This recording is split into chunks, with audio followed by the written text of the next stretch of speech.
नमस्कार दोस्तों, आप देख रहे हैं हमारा YouTube चैनल लीगल विस्तार पाठशाला। मैं CS विपुल सेठ। जैसा कि आपको पता है कि 1 फरवरी 2025 को हमारा यूनियन बजट 2025 हमारी वित्त मंत्री जी ने जो है जारी कर दिया है, जिसके बाद से 12 लाख तक की इनकम जो है वो टैक्स से फ्री हो गई है, टैक्स फ्री हो गई है। अब चूंकि इसके ऊपर मैंने अपना एक वीडियो बनाया था कि कैसे 12 लाख तक या 12,75,000 जो सैलरीड हैं उनके लिए कैसे 12 लाख और 12,75,000 पे कोई भी टैक्स नहीं है।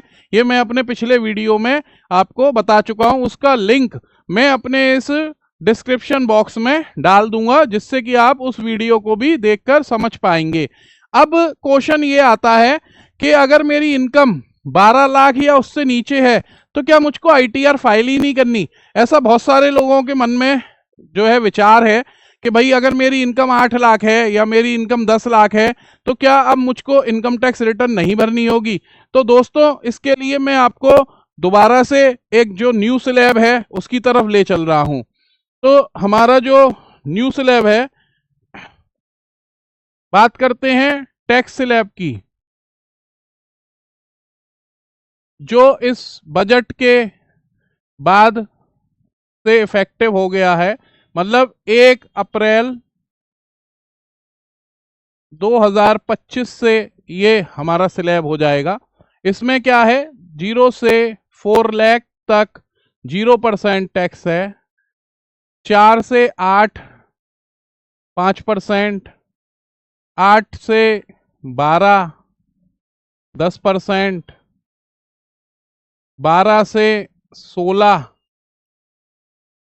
लाख तक आपके 15%, 16 लाख से 20 लाख तक 20%, और 20 लाख से 24 लाख तक 25%, और 24 लाख से भी अगर आपकी इनकम ऊपर निकलती है तो आपको 30% से टैक्स देना होगा।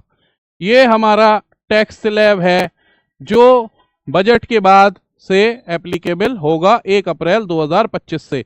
अब जब इसमें लिखा है कि 4 लाख तक आपका टैक्स 0% होगा, तो अब इससे आप अंदाज लगा सकते हैं कि जो हमारी बेसिक एग्जेम्पशन लिमिट है ITR को फाइल करने की, वो अब कितनी हो गई है? अब वो 4 लाख हो गई है।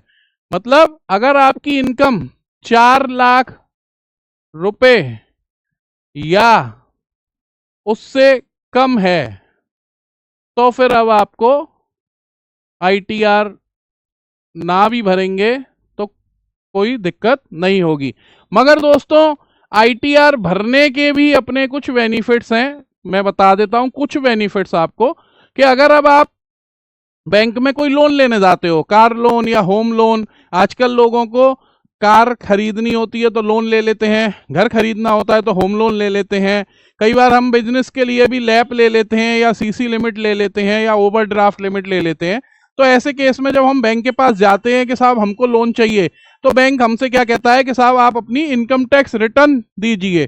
तो ऐसे केसेस में ITR को अगर हम फाइल करते हैं तो हमें बेनिफिट होगा। दूसरा, अगर हम कभी वीजा के लिए अप्लाई करते हैं तो भी हमसे इनकम टैक्स रिटर्न मांगी जाती है, और अगर हमारे पास इनकम टैक्स रिटर्न होती है तो हमको वीजा आसानी से मिल जाता है। इसी तरीके से गवर्नमेंट बहुत सारी जो है स्कॉलरशिप्स देती है, हमको भी दे सकती है, हमारे बच्चों को भी दे सकती है, और उसमें भी वो इनकम टैक्स रिटर्न्स को एज अ प्रूफ मांगती है। तो इन केसेस में अगर आपने अपनी ITR भर रखी होगी तो आपको बहुत ज़्यादा सहूलियत होगी। तो दोस्तों, बस मेरा यही कहना है कि अगर आपकी इनकम 4 लाख से ज़्यादा है तो आपको अपनी इनकम टैक्स रिटर्न भरनी जरूर है। भला से आपके ऊपर टैक्स जो भी बनेगा उसकी रिबेट आपको गवर्नमेंट 87A सेक्शन के अंदर देगी। तो यही जानकारी देने के लिए मैंने ये वीडियो बनाया था, क्योंकि बहुत सारे लोग अभी ये संदेह में थे कि साहब अब 12 लाख की लिमिट हो गई है तो अब हमको ITR नहीं भरना है। मैं उम्मीद करता हूं आपको मेरा ये वीडियो अच्छा लगा होगा। अच्छा लगा हो तो इस वीडियो को लाइक करिएगा, हमारे चैनल लीगल विस्तार पाठशाला को सब्सक्राइब करिएगा और इस वीडियो को और भी प्रोफेशनल ग्रुप्स में या बिजनेस के ग्रुप हैं या अपने दोस्तों के साथ आप शेयर करिएगा। धन्यवाद दोस्तों।